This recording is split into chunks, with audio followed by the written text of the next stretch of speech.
Hey, Midgardians, I'm Clay. And I'm Joe. Welcome to That Midgard Show. This is a podcast where we discuss the Midgard campaign setting published by our friends at koboldpress. Yep, and in this episode, we're going to continue our series on the locations and lore found in the holy robes of Sister Adeline, Adventure, and Empire of the Ghouls. So if you've missed episodes 13 through 16, check them out on your favorite podcasting platform or on YouTube. And because there is so much to this campaign, our discussion of each chapter is going to take place over many episodes in our Empire of Ghouls series. So we'll do our best to avoid spoilers by focusing on the lore, the locations, and all the notable NPCs. But if we feel like we're going to tread into that spoiler land, we'll let you guys know. We also ask that if you enjoy what we're doing on That Midgard Show, please give our episode a thumbs up and subscribe to the channel on YouTube and rate and review us on your favorite podcasting platform. Doing so really helps others to find the show. Also, you can comment below or in our dedicated channels on the Midgard Adventures Discord server, particularly if you're going to run Empire of the Ghouls. We do read all the comments and respond to many of them. In fact, it was a listener who suggested that we do our series on Empire of the Ghouls. Yeah, sharing information and giving GMs and players advice is what the Midgard Adventures server is about. It's what this show is about. Lastly, we're really trying to return to our regular weekly schedule. Summer vacations and the real job have been a challenge for both Joe and I, and It has been making it hard for us to get together to record. Please be patient with us. Hopefully fall, things will kind of chill a little bit, and we're able to get back to our regular recording schedule, our production schedule, and our release schedule. That's enough housekeeping for now, and let's get on with the show. Joe, you went to GenCon this year. I'm so jealous, and you also spent some time with the kobolds. How was it?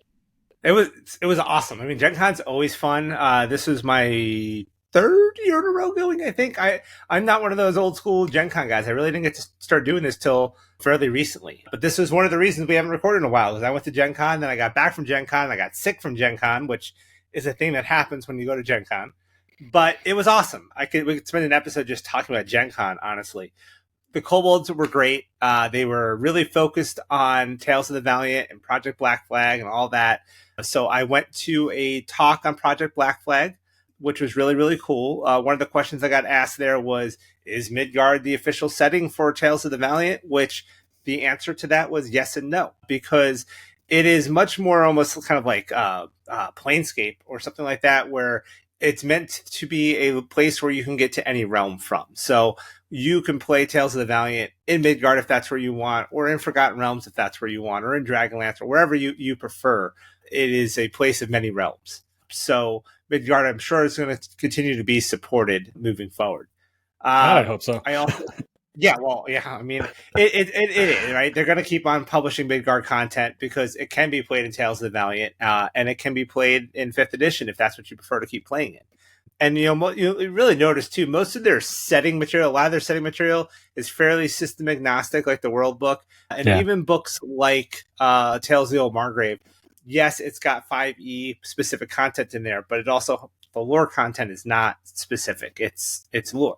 And I still use a lot of the Pathfinder lore for our 5th edition stuff and our Tales of the Valiant stuff. So it was a really good talk, though, and I got to learn a little bit more about how Tales of the Valiant Black Flag is going to go moving forward.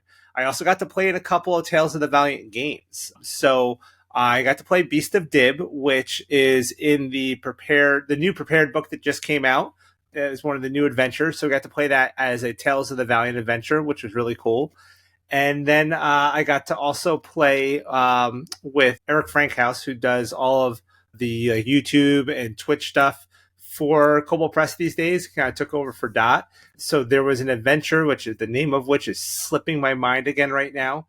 But it was a really cool adventure. It was called Sea of Bones. That was it, Sea of Bones. And that was a pretty intense adventure. I believe is going to be part of a larger adventure that's going to release with Tales of the Valiant. But I really got to see Tales of the Valiant in action and see how it felt compared to 5th edition, which was super cool. It was very easy to get into. I would say the biggest difference was the new luck system, which went over very, very well at the table. And then, the kobolds also have a adventure you can download right now that is like a first level adventure called Caverns of the Spore Lord, which they specifically asked me to download and run and do a video on my YouTube channel, which I plan on doing. but it was a great adventure. I ran it with a bunch of people who've never played Tales of the Valiant, all 5th edition players, and they had a blast doing it. I had them all create TOV characters and run it, and it was super, super cool. So overall, Gen Con and TOV and the Kobolds, it was a fantastic experience. I got a bunch of cool stuff from them. I even got they gave me a printed version of the Tales of the Valiant Alpha for my table. So I got that Nice. in my pocket now. Yeah, that was really cool. They were all the GMs, or a lot of the GMs had them. And at the end, I went down by the booth, and Kim, who is their customer service person, I work with her a lot. She's super, super nice. She's like, "Hey, hold on, I have something for you," and she handed me that book. So I felt really fortunate to get one of those copies of the Alpha. But yeah, man, Gen Con in general was a blast. I mean, so much cool stuff. I picked up so many new products and just different things, and got to see all my friends and people. And, I got to talk with Wolfgang a bit, and Alexander, Eric and Dot, and just everybody. Celeste was there, so I got to finally meet Celeste and talk with her. So much cool stuff at Gen Con. You got to come. You really need to come. Yeah, I just couldn't work it out this year. I've been going, fairly regularly every year since about 2014, 2015 actually. I did do some GMing for the Kobolds, as well. I ran a lot of the adventures that are found in. The publication is escaping me, but one of them I ran was To Wake War, which takes place in the Wasted West, and I ran that a lot. I have a blast at Gen Con. Midgard Sagas. Midgard Sagas. Thank you so much. Yeah. I enjoy going. Because of COVID, so many people have moved online. It's these conventions, even the smaller regional ones, are just a great place to hook up people that you only see in 2-dimension. And that you get to see in 3D and play in person and things like that. Last year when I went, a fan of Midgard had 3 days of sessions running adventures from Tales of the Old Margrave, from the start to the finish. We just had a blast because we were playing with the same people. We got to know them, that we were all strangers. And by the end of the Gen Con, we're like, exchanging Twitter handles and stuff like that. So it's like, let's play online. It never did work out. But the GM was a lot of fun, and players from all over the country, that was a lot of fun. The downside of that, of course, is, you're just playing with the same group of people through the whole weekend. But the great side of that is you're playing with the same people the whole weekend. And you get to know them, and you really get to know their characters, and it just kind of becomes a mini campaign. So I'm sorry I missed it this year. I'm going to shoot for next year. And definitely try to make it work next year. And you know what? I ran into I think there was at least 2 people who came up to me that are fans of our show here, of That Midgard Show. So thank you guys for coming by. I wish I could remember names off the top of my head, but I really appreciate you guys stopping by, saying hi. I know one of you came by. I was at the AAW booth most of Gen Con. You stopped by the booth to say hi, and we talked a bit, and I believe you mentioned wanting to see us maybe venture into the old Margrave in future episodes, so I think we were going to try and do that for you. But it means a lot. It really did mean a lot. Like when people came up, people who knew me from my YouTube channel, people who knew us from the podcast came up, that was probably my favorite part of the whole weekend, honestly. I called my wife, I'm like, dude, people who came up that were like fans of the show, like that, something that doesn't really happen. Like, I don't feel like I'm like a big YouTuber, a big podcaster. So, when I see guys like Ted from Nerdarchy or those guys, or Nerd Immersion, they get a lot of fans and stuff like that. I don't. So it meant a lot to me for you guys to come up and say hi. Yeah, this show is for you guys, not for us. Yeah. We love Midgard, and we love talking about Midgard. Definitely use the show notes in the comments below to suggest, hey, I really want to know about this area, or I want to, do you have any more information on this piece of lore? Or you have something to share. You've ran an adventure, and you had to fill in the blank. Talk about it. We'll talk about it for you. Maybe we'll invite you on the show to talk about it as well. So, eventually the show's not just going to be Joe and I bantering about, we're going to definitely do interviews with some kobolds, interviews with other fans of Midgard. And, it's really going to, we want this to be a community thing. We're excited. We really appreciate, like I said, everything you guys do to support the show. But I think we have some more stuff to talk about with Empire Ghouls. Yeah, for sure. There's this one antagonist in Empire of the Ghouls that kind of lurks in the background. And we've talked about him in prior episode, and that's King Lucian. We've mentioned him that he's the source of the invasion of Krakovar and things like that, but we didn't really provide his backstory. While largely in the background, Lucian is one of the key antagonists in the storyline. All power in the Greater Duchy comes from him. And those who hold lofty titles, they want to keep it. And so they will do whatever they need to do to please Lucian to remain in power. Because once you have a taste of power, it's tough to have it taken away from you. So I found pieces of Lucian's backstory in several resources. There's some good information in the Midgard World book, the Empires of the Ghouls book, and older publications, such as the Pathfinder versions of the Midgard setting as well. Here's what I found out. Here's what I learned. And if you have any additional material, please do talk about it in the comments, and we will definitely incorporate it into the show. But Lucian is a very interesting character. He's old, and according to the lore, it was about 310 years ago that the vampire Lucian arrived in Morgau and ingratiated himself with the then ruler of Morgau, becoming his right-hand man. And there's some sources that say they were possibly lovers as well. So once he was able to ingratiate himself with the ruler, he had the ability to kick his plan in motion. His plan was to seize the throne. Shortly thereafter, the priests of Lada, the golden goddess, started to get sick and die. Then the priests of the green gods fled into the forest where they were hunted down. And later, many of those court nobles became nocturnal servants of the new prince. So his tactic was to turn them into vampires and have them under his thumb. And so within a year, Prince Lucian, the title he gave himself, had utterly and completely taken control of the principalities. And anyone who questioned the old prince whereabouts found themselves exiled to the least desirable fiefdoms and given some of the most grueling or expensive tasks. Lucian is not from the area. He is Rebeshi, originally from the despotate of the Ruby Sea, found in the southeastern part of the continent that Morgau resides on. In the Midgard World book, the Rubeshi are described as slavers and aggressive, malevolent folks, always seeking their own gain, and all other nations be damned. Their hair is jet black, just like their hearts, and Rubeshi eyes are green and pitiless. However, in any drawing that I've seen of Lucian, his hair is depicted as light blonde to white, which leads me to believe that he has been touched by the goddess Marina. Now, if you recall from past episodes, the skin of anyone touched by Marina is marked purple with a stain, and their hair turns white. Now, I haven't found anything that described when and how Lucian became a vampire, so if you have some information, please share it with us in the comments, and we'll definitely talk about it. After his ascendance, he was nearly driven from the throne by the combined armies of Krakovar, Duresh, and the Midgard Kingdom. However, his undead strength and persistence gave Prince Lucian the edge, because he had the ability to return again and again and convert his enemies to his side. And when I say convert, I'm holding up air quotes because he turned them, made them vampires or possibly some other type of undead with the insistence of other more intelligent undead. And speaking of intelligent undead, he made a second alliance, and this one with the intelligent and organized ghouls.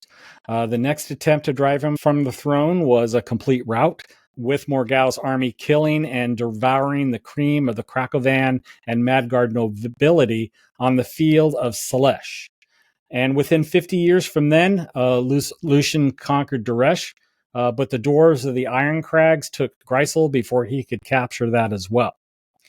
Now, the Vampire Lord's undead power and devotion to the Red Goddess make him and his noble court extremely dangerous. But as with most courts of this type, they fight amongst themselves more often than with their neighbors. And they have grown more numerous. And because of that, it becomes harder for them to feed themselves and their ghoul allies. Now, we've talked about the invasion of Krakovar, and that occupation still remains very precarious conquest, but a very rich one. However, they are surrounded by enemies. Baba Yaga is one of them. The Amazons of Perunalia and the kings of the neighboring kingdoms maintain a working alliance against the undead.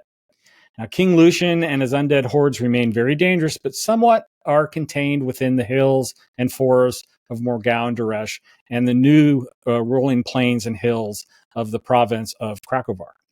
But for the most part, the internal conflicts entail holding a village for a season, despoiling a graveyard for new troops, laying waste to crops because they don't eat anything but blood, or turning a tenacious enemy's daughter into a ghoul or vampire spawn.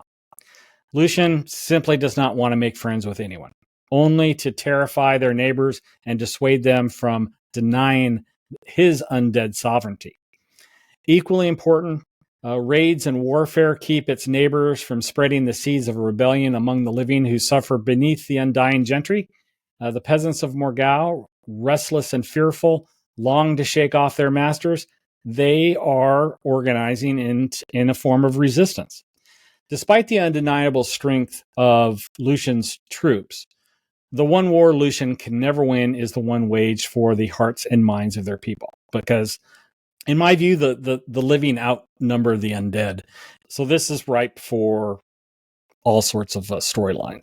But everyone outside the principalities believes that the undead aristocracy's demands for their subjects' warm blood and cold corpses go beyond any reasonable standards. But most living folk realize that lands controlled by Lucian are a place of suffering. They obey their masters and fight in their armies out of fear rather than patriotism. And since doing anything else invites reprisals against their families or forced enlistment in the Bone Company. So as a result, the army is led by its officers, and its success comes from undead troops and ghoulish Darikal mercenaries. They are both entirely evil and among the best troops the principalities can field. So great victories in the field are secondary to Lucian's desires. They wisely join together to field the best troops whenever a real threat appears. Everything else, such as the raids, the constant drumbeat of war, the intent there is to keep the border in flux and their neighbors off balance. So, gosh, what a cool area. There's a lot of historical analogs to this area. If you're World War II buff and have studied that history, there's a lot of parallels to what's been described in Morgau with real life history. Yeah, there's a lot to kind of unpack in everything you just went over. There's a lot of locations, a lot of places, a lot of people. There's a lot that happened. And one good thing I recommend, maybe while you guys are listening to us, and I know we kind of put some of this up if you're watching this on YouTube, but pull up the Midgard map website, and you can see a lot of these places. Like Clay mentioned the field of Salish, where that battle took place. That's marked on the map. So it gives you some context to go with a lot of the stuff we're talking about.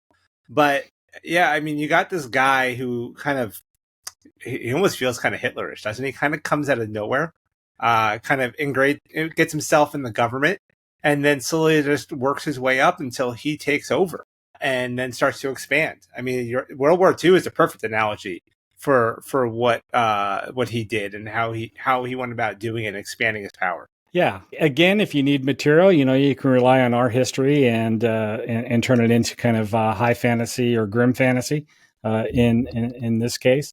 Lucian is this background character. He's there to be the source of all of the problems that the PCs are having, all of the problems that are happening with the population in the principalities themselves. Also, he's a thorn in the side of government surrounding him. So, God, there's so many stories that you can just write just in this area. There's probably a lot of alliances that are going on just because of him. Alliances that probably wouldn't exist if it wasn't for the threat of Morgau. Yeah. Right. There's one enemy that I really want to do more research on, and that's Baba Yaga. We talked a little bit in prior episodes of the relationship between Baba Yaga and Lucian. So there's got to be more there, and I'm in search of any and all information as to what's going on with that. So when we last left our heroes, they were in Jost, which is up in the northern peninsula of the Wolfmark. Just outside of Morgau territory, right? Yeah. And they're going to have to leave Joust. And they're going to have to travel several hundred miles through vampire-controlled Krakovar to reach Yarosbirg, which is the site of the battle where our martyr basically died. And that's where we're trying to find these robes and everything. That's where the players have to go. That's where Sister Adeline's robes are said to be. These are magical robes that are rumored to have great powers against the undead. So how do we get there? That's the big question. So again, this is a good opportunity for you to pull up the map as I kind of talk through this, because in spite of being in the group of vampires, there are innkeepers and merchants along the way that are still going to appreciate a living traveler's coin. They won't turn the characters away. However, there's always a chance that some of these innkeepers and merchants may report the characters to the Red Sisters or local guard if the characters are particularly rowdy or rude. So along this journey, they are going to be going through Krakovia. They're going to be going through a few different, one of several routes. And there's going to be small towns, villages, inns, maybe even just a small roadside inn with no town that they can stop at for the night. And how well behaved are they going to be? I mean, if your party is a party that's going to get into a bar fight every chance they get, that might not be good. But maybe there's an opportunity here to help the local innkeeper and make an ally out of them. So keep that in mind too. So what are our routes, right? A possible route from Joust to Yarosbirg begins by traveling south. So you head south to Wallenbirg, which is known as the City of Pines. And that's ruled by Count Wern. And this guy is this sadistic vampire lord who enjoys hunting peasants for sport in the nearby Temerian forest. So I get very, what's his name? Ramsay from Game of Thrones vibes, but add vampire on top. Yeah. From Wallenberg, they would then head east to a much larger city called Varshava, which once was a famed for its fine horses. Here is a huge blood cathedral to Marina, which is under construction on the site of the World Tree Temple of Wotan, which was actually razed to the ground by the Derakul when Krakovar fell. Fanatical priestesses of the Red Goddess are everywhere in Varshava. And those found guilty of even the most petty crimes end up with their blood soaking the stones that are being used to build the cathedral. From there, it's south on the road to Yarosbirg. And so this route is approximately about 520 miles, 837 kilometers all the way. So it's a pretty good trip to get there. And you're going to pass through at least two major settlements, and you'll actually probably end up passing a few battlegrounds along the way. So there's a lot of opportunity for stuff to happen there. Alternatively, second route the characters can choose is to travel southeast cross country from Joust until they reach one of the trading villages along the bank of the wide river Yoshtula near Heiderbirg. From here, they can travel downriver on a barge as far as Varshava before making the last leg of the journey on foot to Yarosbirg. That route is about 645 miles, which is a little over 1,000 kilometers, due to the meandering route and the river flows through the country. So it is another option that way. And we have talked about river journeys and stuff like that during our Zobek episodes and things that can happen on the rivers. So keep those in mind as well. Third option here is to head east from Joust by road through Heiderbirg into the city of Krakovar. Once you leave Krakovar, there are no major centers of population all the way to Yarosbirg, which is about 600 miles, again, about 965 kilometers. But you can put as many villages on that route as you like.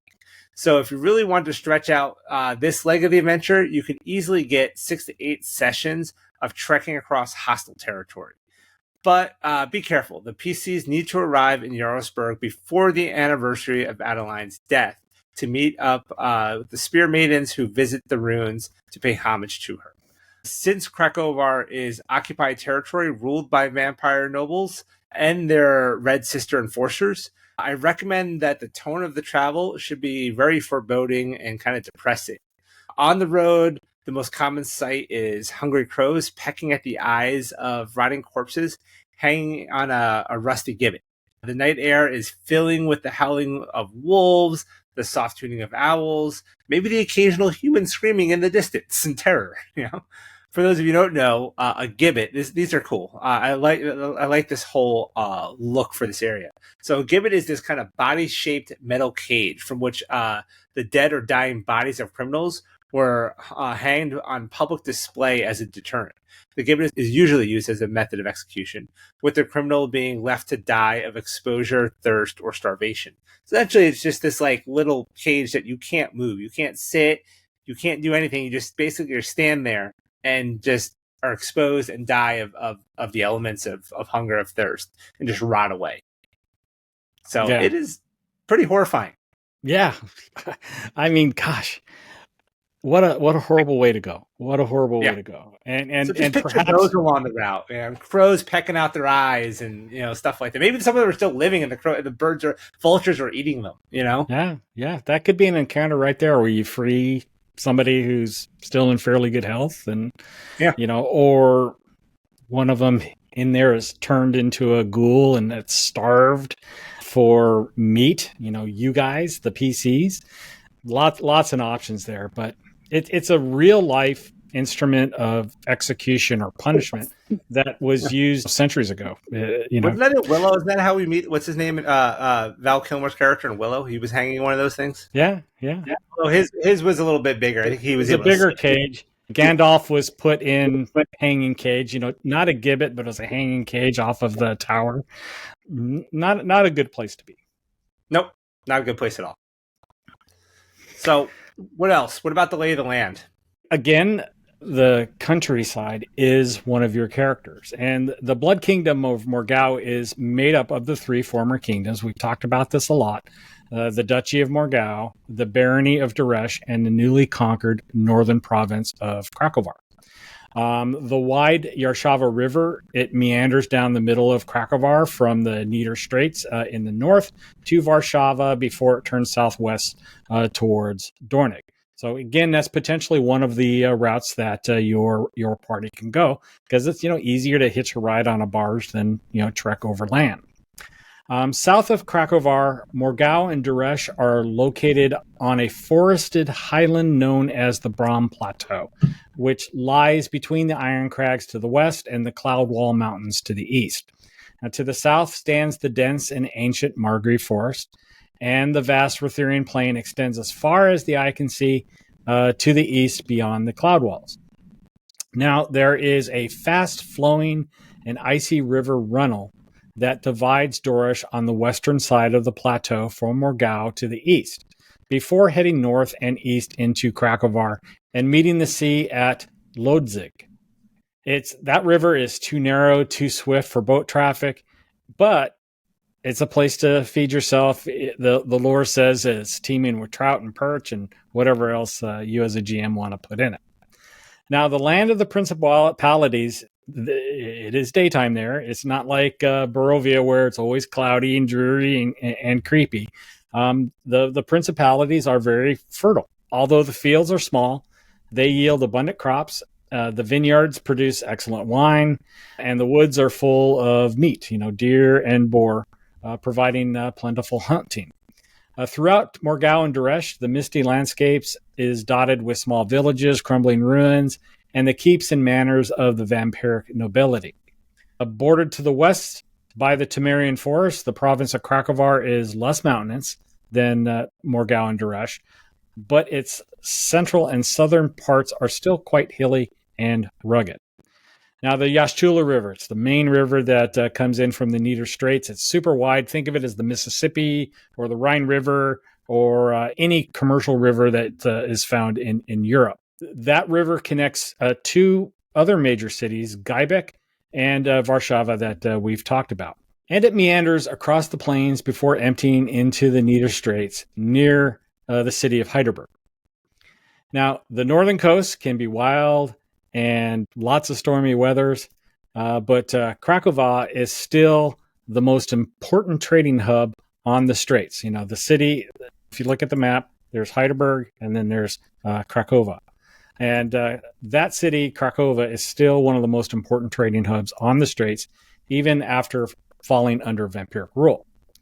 Having lived in Europe for a few years, this description of the Greater Duchy of Morgau seems very much like Germany or Poland. But make no mistake, despite the beauty of the country, the vampire kingdom is a place of oppression. If you're not a vampire and a noble or a high-ranking member of the government, you're simply food or toys for hunts and stuff like that. This is also an opportunity for social exploration and combat encounters on this journey. For one, Joe talked about it, the party can hook up with members of the resistance who could be their guide or someone who mistrusts the parties and gives the party a hard time. I mean, like I mentioned earlier, right, about maybe there's an inn along the way where you make friends with the innkeeper, you do something for them, you help them. And then that leads you to getting an introduction to somebody from the resistance that can help along the way. I mean, there's a lot of opportunity here. You mentioned also this being like kind of Germany or Poland. I also kind of get some Romania vibes, very, very Transylvania-esque. Yeah. But that doesn't mean that it's dark and gloomy all the time, right? Like it's this is a place that people lived for a long time before the undead took over, and the undead took it over for a reason, for its resources. So it is still this great place, but it's just dangerous now. So seeing this country, you can describe this beautiful countryside, these mountains, these lakes, these rivers, this great scenery. And then around the corner, there's a pack of ghouls. So there's a lot of danger, but there's also that resistance there. There's people there that want to help. So yeah, I think it's a cool area. I think I mentioned before we started recording that I kind of even got like from World of Warcraft, like Tristle Glade, Western Eastern Plague Lands type vibes, but without the plague part. Just that type of architecture and scenery of those locations. It's the kind of vibe I get in this area.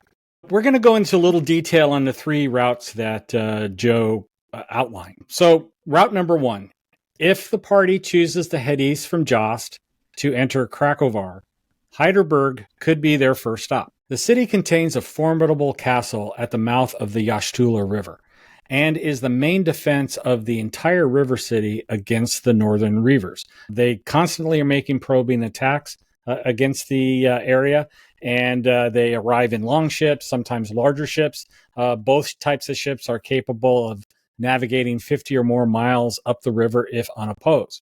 Now, there's no map of the city, but you can use one of the older maps of Geneva, Switzerland, which looks very similar to the map of Jost, incidentally. Or you can pick any other European river city if your characters, plan on entering. Really, all you need is just kind of a general map of the streets, where an inn is, where a tavern is, a place to buy supplies, a temple or two. Again, we've talked about a lot of resources to kind of world build. And again, you don't have to go into great detail because truthfully, your characters may just bypass that area. So don't waste a bunch of time. But if they do bypass that area, you can just use all that information and plop it on another city. Before the invasion, Heiderbirg was the Krakovian headquarters of the Order of the Storm. Today, Heiderbirg is now the commandery for the Order of the Knights Incorporeal under the authority of Commander Chalbanu.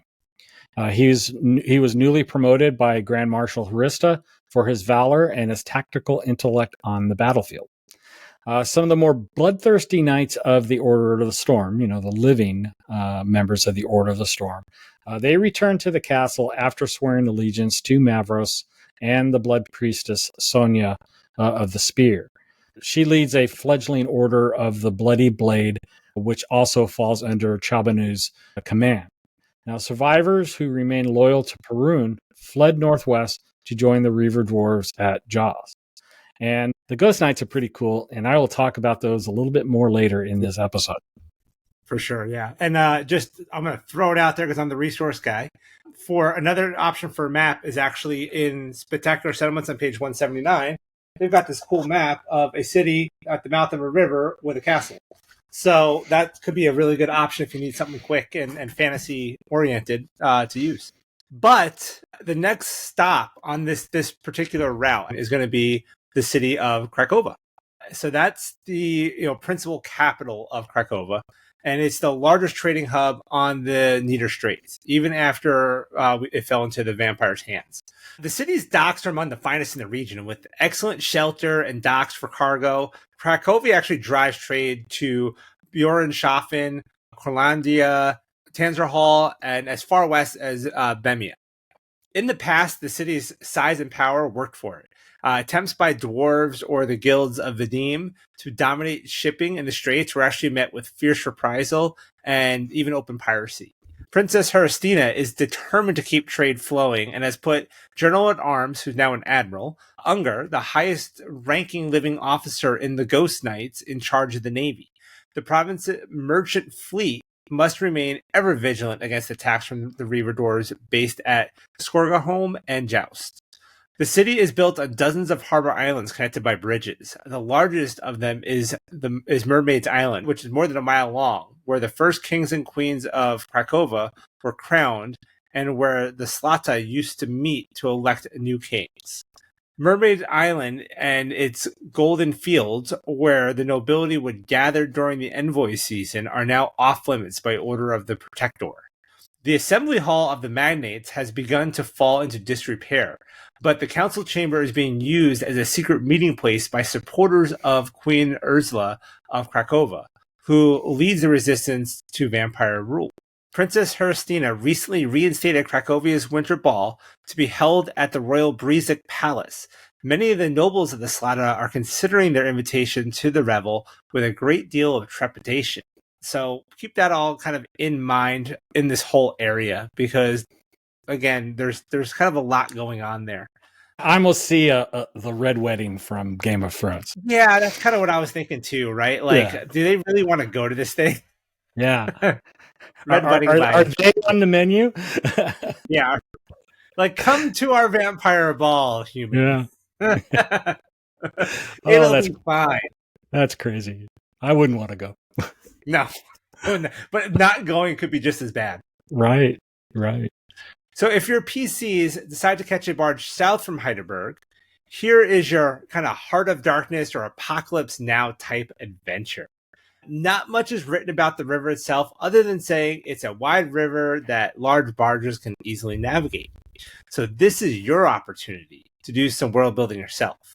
Most major trade rivers anywhere in the world have centers of population along its banks. If you're looking for a real-life analog as the foundation for a river journey, I'd suggest the Rhine River in Germany, the Vistula River in Poland, or even the Seine in France. Honestly, though, any commercial river in Europe that flows into the ocean can be used. For maps, try Google Maps for Street View. Pick a village of a smallish city using only streets from the old part of town. Change the orientation, and then draw your own high-level map to include major locations like town halls, inns, merchant areas, temples, all that kind of stuff. In Europe, the streets in the oldest parts of town and cities usually do not use a straight grid format. Sometimes they're even like a kind of a wheel format. But there's other options too, right? There's, again, Spectacular Settlements or the City Builders campaign book from koboldpress. We have fantasy map generators that you can use, like fantasytowngenerator.com. There's a few of them. We'll put some links for you guys in the show notes where you can generate some random city maps. But it shouldn't be too hard to kind of come up with something for this place. Just remember to keep it simple. Use some roll tables or establish some major landmarks. Actually, did an episode on my YouTube channel, GM Toolbox, where I used Spectacular Settlements to create a town, which used several random tables. And again, I mentioned koboldpress now has its campaign builder, city and towns book. Both use tables to generate a city, and it's actually a lot of fun to do. You actually kind of have a character sheet for your city, so it can be a fun exercise for a GM to create this location. Just don't put a ton of time to create locations. Your players, again, they might bypass your town only to spend like a session in it, if at all. If they skip it, save it. Use it for a location where they are headed. You can always reuse stuff you create as a GM for other places that your players actually do go. So we've got some good river-oriented adventures by koboldpress that you can adapt for travel down the river. Perhaps convert some of the creatures to undead variants. A few, I won't go into too much detail, but a few are like there's the Riverfront Rat Gang, which is in the Book of Layers. There is the Cellars of Phineas Skyrib, which is from the koboldpress blog. There is Demons of the River Argent, which is another encounter from the koboldpress blog. This one I kind of like because there are more than just random encounters. Each conflict kind of flows organically into the next, and sometimes without even giving the PCs a chance to catch their collective breath. So each subsequent link in the chain ups the stakes, giving the PCs the sense of falling out of the frying pan and into the fire, right? Yeah. This one has an encounter with the Death Butterfly Swarm, which I believe Clayton talked about in a previous episode. So I like that one a lot, the Demons of the River Argent. There's also the River Tomb, which is in Tome of Beast 2, To Greet the Rising Sun, which is another possible good one, because that one's actually in Underworld Layers, which is a book kind of related to Empire of the Ghouls to begin with. And that one's got like a clan of cave giants known as the Sunseekers, which have been kind of traveling to the surface world, attacking villages in direct sunlight, contrary to all the known facts about the creature's vulnerability to sun. So some magic is protecting them from the sun, and it's a source that has to be found and destroyed to prevent the spread of the underworld creatures to the surface. On top of that, you have Warlock Layers. There's like 70 issues of Warlock Layers. You can find a good one, adapt it easily, and plug it into your game. So lots and lots of opportunities for cool stuff on the river.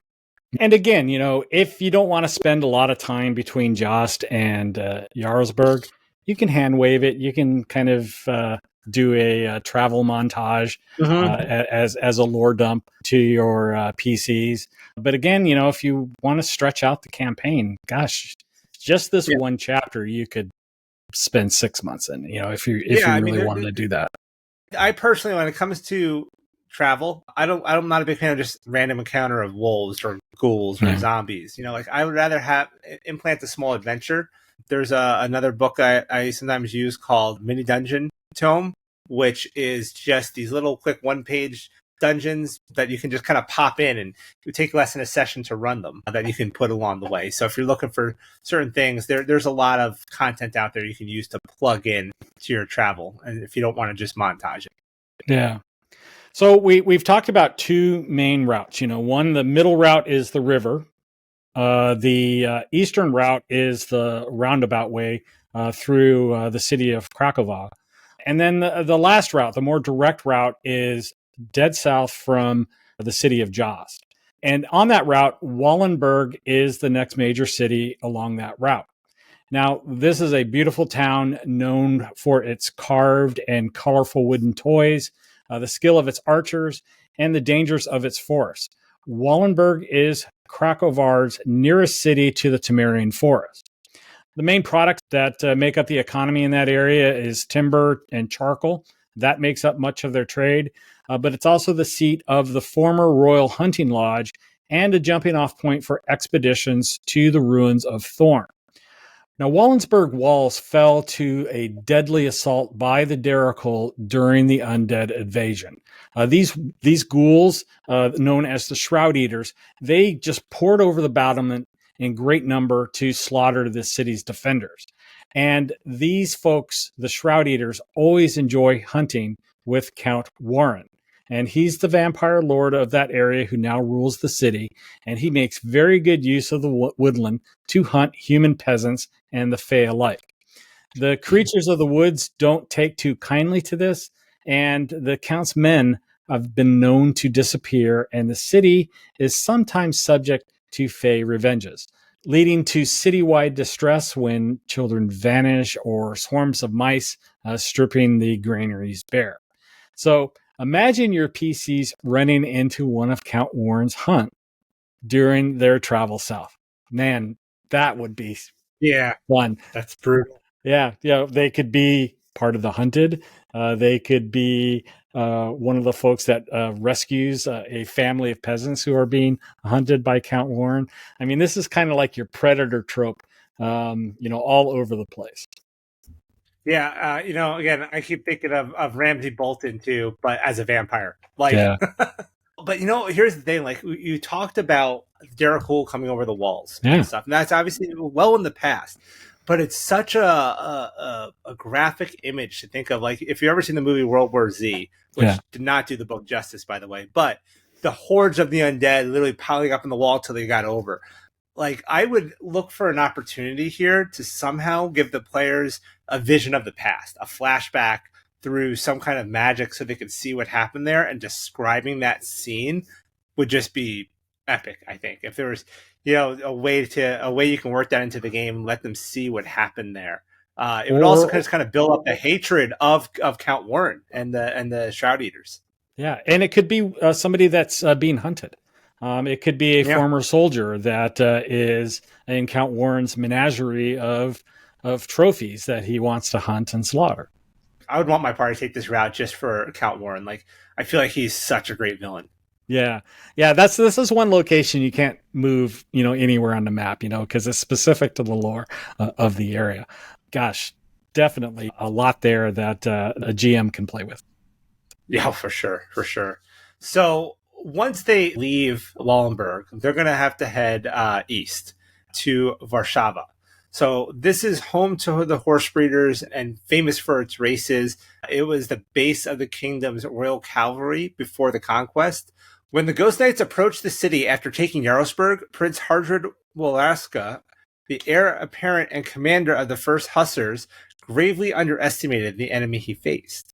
Instead of waiting behind the city's robust defenses and forcing the undead to attack the walls, the arrogant prince rode out at the head of the Royal Cavalry Regiment, intending to attack at first light. Grand Marshal Harristina did not wait that long. The Ghost Knights and the warrior priest of Mavros smashed through the column of hussars over and over again in the darkness, panicking the Krakovian horses and sending the army into disarray. Some made it back to the city, most including the helpless prince were slaughtered. Varshava surrendered the next day. Following the city's capture, Varshava's celebrated World Tree Temple to Wotan was razed to the ground by the Darakul. In the flames, many saw visions of Ragnarok. The smoke hung heavy over the city for a month, and the smoldering ashes are said to have been imbued with the great magical power, stirring the ley lines and sparking magical gifts to some of those who breathed in its vapors. The priestesses of the Red Goddess have begun construction of a huge blood cathedral to Marina on the site, which will dwarf even the Temple of Aprostala. So again, this is quite possibly one of the cities that the PCs may want to bypass. So, don't spend a lot of time trying to pack the city with additional lore or locations. Just have something in your back pocket just in case your party surprises you, and they always will. But this is really kind of your final city before we get to Yarosbirg. And we'll pick that up in our next episode because we have some great creatures that we want to talk about. Joe, what do you got? Well, vampires are everywhere in the greater Duchy of Morgau. Though they rule now, there was a time when they did not, and battles were fought. One such battle was the one that took place in Yarosbirg, which we're going to talk about next episode. But the one that happened there was where Sister Adeline and the clerics and paladins of Sif fought and died. And I have to think that during this battle, clerics and paladins would have called on sunlight to destroy some of their enemies. And when a vampire is destroyed in sunlight, it dies pretty horribly. But what happens if a vampire is feeding when it's destroyed in that way? When it's feeding upon a living creature, its blood, fat, and body can explode into this fine crimson mist. The vampire's mind and personality are destroyed by the light of the sun, but its unholy lust for blood and hatred of the living persists in the form of a cloud of crimson mist. Wow. So this is actually a creature, a crimson mist. It's this creature of just animalistic instinct, right? It floats around only wanting to feed on the blood of the living, but it also feeds on their thoughts. And after years of feeding fragmented memories from hundreds of victims, and sometimes even memories from the vampire that spawned it, it congeals into a patchwork of consciousness. And the unending torment of fractured thoughts and incoherent schemes only drives this mist deeper into homicidal madness. Now imagine being in Yarosbirg, or in any other place for that matter in Morgau, and one or even several of these mists approach the party. They overtake a party member, and it begins to have they begin to have their life sucked out of them. their weapons are only somewhat effective, and even some forms of magic don't seem to bother these creatures. Perhaps one of these mists even has a humanoid form, and it speaks. It's intelligent, apparent, even though it's still overcome with its hatred and bloodlust. So these creatures, like I said, they're formed from a vampire that was destroyed, right? As it was feeding. So it's essentially this kind of cloudish vapor with a mouth kind of thing of blood. But there's also this option that they can gain intelligence over time, and they can actually take more of a humanoid form. So it's this walking person, humanoid of blood, that would actually alter the stat block a little with a higher intelligence. But essentially, these things are these weightless mist clouds. They can pass through a space that a mist could do so without squeezing. Whenever they deal necrotic damage to a living creature with its blood, the creature's max HP is reduced by the same amount that was done, and the mist regains HP equal to half that necrotic damage dealt. That reduction lasts until the creature finishes a long rest. So doesn't have to get removed via some kind of restoration spell or anything. But the creature will die if this effect reduces its HP to a maximum of 0. So keep that in mind as well. But since these were formerly vampires, they have some of the same weaknesses as vampires, like they can't enter a residence without invitation. They're harmed by running water. They're hypersensitive to sunlight, things like that. They really only have one attack ability, which is called Engulf. And this is when the mist moves and basically occupies the same space as one of your party members. And you have to make a DC 15 Dex saving throw. On a successful save, the creature can choose to be pushed 5 feet back or to the side of the mist.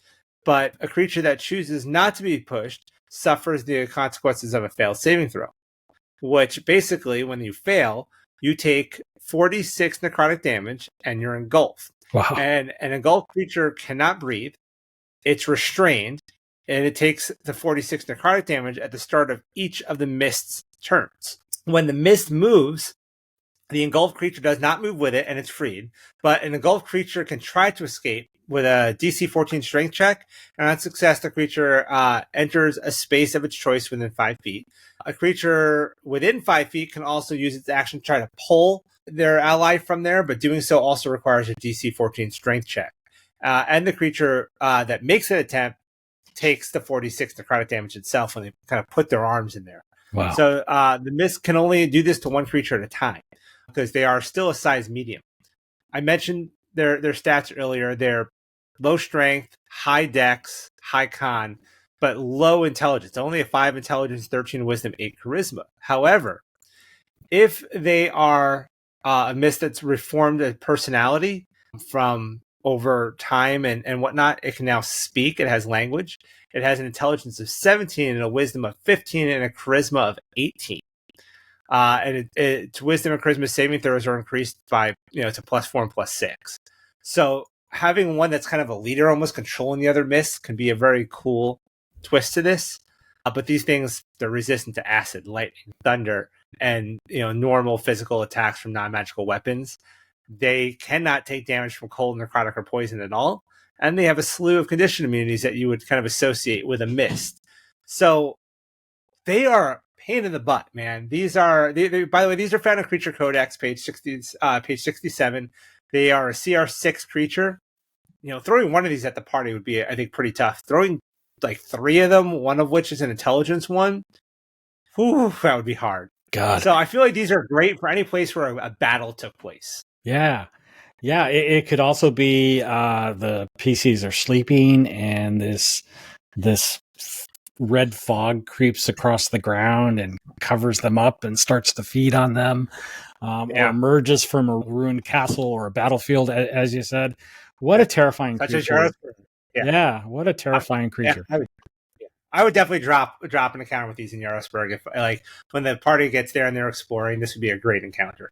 Yeah, they remind me a lot of oozes. So you got the ooze characteristics plus the vampiric characteristics. Man, what a great mashup. Yeah, I like it. I like it a lot. So what about you, man? What do you got for us today? Well, I talked earlier about the Ghost Knights, who are based in Heiderbirg. And The Ghost Knights of Morgau rise from interesting origins. Many of them were living creatures who chose to join the ranks of undead as a method of advancement. Now, the knights enter the order as living men and women, bound to the service of a vampire, a Darkul necromancer, or priestess of Marina. If they provide good service for 5 to 10 years, they might be raised up into the ranks of undead as foot soldiers in the Ghost Knights, roughly equivalent to a squire elsewhere. If they make the transition through ghoul fever or vampiric bite without undue madness or blood frenzy, they may slowly advance through the ranks of the Order of the Red Shield. Now, there are 3 distinct levels. There is the initiate brother or sister, the honest brother or sister, or master of arms, captain of arms, general of arms, commander, and grand marshal. Now, Ghost Knights receive excellent equipment, which typically include a gray or white warhorse, 2 lances, a red banner, a mace or a longsword, and a tabard displaying the insignia of the order, which is a skull on a red background. The knights are expected to provide their own armor, leather or chain for an initiate, and a full suit of plate, or even better, for a full knight or master. Now, Grand Marshal Princess Hristina oversees the order and was recently proclaimed Protector and Duchess of Krakovar, the Greater Duchy's 3rd province, after she seized control of the capital city of Krakova. Now, she has her minions. Minions may not be a good choice of word, but she has her lieutenants. One of them is Commander Belanius, who is her lover, and he oversees vital commanderies along the Great Northern Road where tools are collected. These include the commanderies of Valuch, Bruvik, Engerstal, and the Cantry Abbey in the Cloudwall Mountains. New commanders are under construction everywhere in Krakovar, and you can potentially include a commandery that's under construction as an encounter in travel sessions. Now, there's another commander. His name is Orkov, who watches over the southwest borders near Zobek and the Iron Crags. She is responsible for the Temple of Aprastala, commanderies of Walker's Woods, and Longron. The commander wages a never-ending war against the dwarves of Greisel and the other cantons, and her troops contain the much-feared dwarven company of prisoners taken from Greisel and turned into undead, which we talked about in earlier episodes. Now, the Ghost Knights can be found in Tome of Beast 1, and they are depicted as this skeleton, which is one aspect of undead that are part of this military unit. A Ghost Knight, in my opinion, can be any type of undead. Now, in the bestiary, this CR7 critter is described as a skeleton whose armor creaks as its decaying undead horse gallops and emits a ghostly whinny. The Ghost Knight carries a long lance that has skulls attached to the hilt and charges. So, gosh, I'm getting flashbacks to that series Sleepy Hollow with one of these creatures coming at you. This creature has the usual features attached to a mounted and undead creature with some special buffs. For instance, the knight gets advantage on saves against the cleric's turn undead feature, and it cannot be knocked prone while mounted on its decomposing horse. The most important buff is that all of its attacks include an additional 2d6 necrotic damage. On each turn, the Ghost Knight can do an average of 45 damage. And on top of that, its 17 AC makes them hard to hit. Now, the mount has the armor of 15, but does not have attacks in the stat block. Now, in medieval times, a wealthy knight rode on a highly trained horse. And the war horses of medieval times were a tool and a weapon that carried out many significant jobs for the knights. The horse had to carry a heavy knight with their armor into battle and respond to leg pressure rather than the reins, so the knight could use their hands for their weapons. Now, these types of war horses were trained to trample the bodies of fallen soldiers and bite and attack on command. And these maneuvers are called terre-à-terre in dressage, which is a French phrase that roughly translates down to earth. So If I was to play this creature, I would definitely add an attack for the horse as another action for the knight or as a bonus action if I wanted to increase the CR of the knight. It could be a bite, a kick, or a trample. Not all at once, but one of each option. And the mount's attack could also be included as a reaction if you are able to dismount the knight. Add more than one knight, which you should. You'll have a challenging and frightening encounter for your PCs. So this creature is really straightforward. It is in Tome of Beast ones in both versions. The original version and the version that just came out this year. Man, these are like Death Knight light. If you don't want to throw a Death Knight at your players, but you want that Undead Knight, this is them. But I'm stuck on that 45 average damage. Yeah. So while you were doing that, I pulled up my level 6 Bear Totem Barbarian, who has 65 hit points. That means that in 2 rounds, possibly in 1 round, this guy's going to take my Barbarian down to 0. Yeah. If I'm not raging. Yeah. And if I'm not raging. But that, like a fighter or a ranger or, God forbid, a wizard, done. Just 1 hit, done. Right. And that high average damage is because the Ghost Knight has 3 attacks for multi-attack. Either the Battle Lance or the Lance attacks.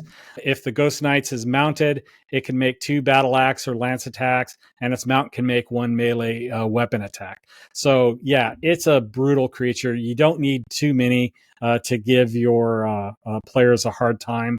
I guess I'm kind of on the one of those GMs that don't like to make combat encounters easy, a walk in the park. I want to make sure that PCs are feeling it for sure. I feel like I'd want to drop the Battle Axe in favor of a flail.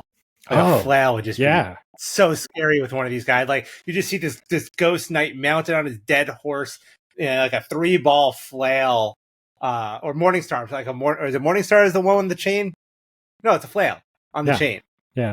Yeah, like a 3-ball flail just comes out and just, whoo, that'd be brutal. Yeah, a flail is an awesome option. You can throw in a battle axe. You can throw in a whip made out of the spines of its fallen victims. This is a scary creature. This creature combined with the Crimson Mist, man. Yeah. That's just not a fair fight for sure. But those would pair well together. Like I like the idea of getting 4 of these guys, each with a different weapon, like the 4 horsemen. They could do a 4 horsemen theme with 4 of these guys. Yeah. Have one with a flail, one with a battle axe, one with a great sword. One with a morning star, like something like that, and make them the 4 horsemen. Yeah, I also envision these guys pursuing the PCs all across Krakovar. They know they're there. They know where they're coming or headed to, through their spies. Yep. These guys are on their tail for sure. Yeah. Very, very ring wraith. Yeah. Oh, yeah. That's another trope. That's awesome. Yeah, it is. It really is. Yeah. So I'm digging it, man. It was a good choice for this episode. Yeah. So, like you hear us describe, Empire of the Ghouls is a sandbox. It does require a little bit of prep if you want to really inject the lore into that. But man, there's not a ton of prep that you have to do to make wonderful encounters. Again, rather than rolling on a random table, you can just have like 3 or 4 small encounters in your back pocket that you can throw out your PCs whenever you want. Well, that's our show. I hope you enjoyed it. In our next show, we're going to talk about Yarosbirg. But it turns out Yarosbirg is not the final destination. There's one other place that we will talk about in our next episode. So, Joe, how can people reach you? Well, you can find me on YouTube at GM Toolbox, as well as on TikTok, Facebook, and Instagram. I'm also on Twitter at GM_Toolbox. And of course, you can find me on the Midgard Adventures Discord server at GM Toolbox. How about you, Clay? Midgard Adventures Discord server is the place I hang out. You can DM me at Clayton Thompson. The Midgard Adventures Discord server is an awesome place. It's an independent fan-based cooperative group that is affiliated with koboldpress. There we talk about Midgard lore, share tips and tricks, answer questions, and we also offer some organized play games. Summertime, it's been a little lean on GM availability, but when the temperature starts to turn cold, you'll probably find a lot more online games being posted. Now, this community is open to everyone. particularly those new to Midgard and role-playing games in general. You can also hang out with other fans of Midgard in our Mead Hall or all the channels available. Even the kobolds tend to peruse those channels. And if you have a question about an adventure, there's a big chance that one of the writers will respond to your question.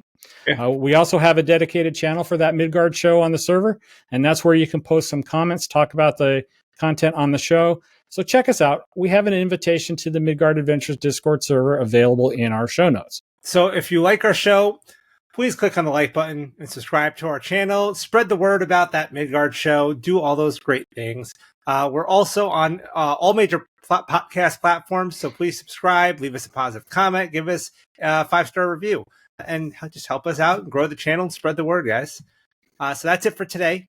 And remember, as Wolfgang Barr says, strip it for parts and make it your own. Thank you for joining us. Take care, everyone. Thanks, everyone.